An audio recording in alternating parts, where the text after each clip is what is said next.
So I was just recently on a podcast about 30 minutes ago, and I got a really good question that I wanted to reiterate in a video for you guys. So what are really the three biggest things that make Facebook ads successful? Like, what are those three core components?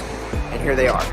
Number one is a good, unique offer. Okay, you have to make this experience on your ad exciting for the buyer. Make it something that they have not seen before. Stop trying to fit in with all the noise. Stop trying to sell things that they can find at Target, Walmart, things that they can get somewhere else that they know they can get for cheaper. The second thing is curiosity and storytelling. Ever since we were kids, we've always wanted to hear a story or hear, something successful or a result-based benefit come from someone else's mouth, such as social proof, okay? But ever since we were kids, we always wanted to hear stories. We would beg our parents, read us a bedtime story.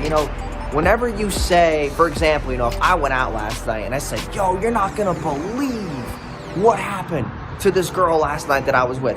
You are going to want to know what the hell happened to the girl last night that you were with.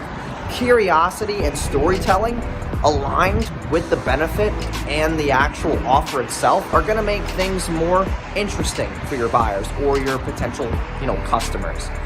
And the third part is hammering home the no-brainer. Okay, why is this thing a no-brainer?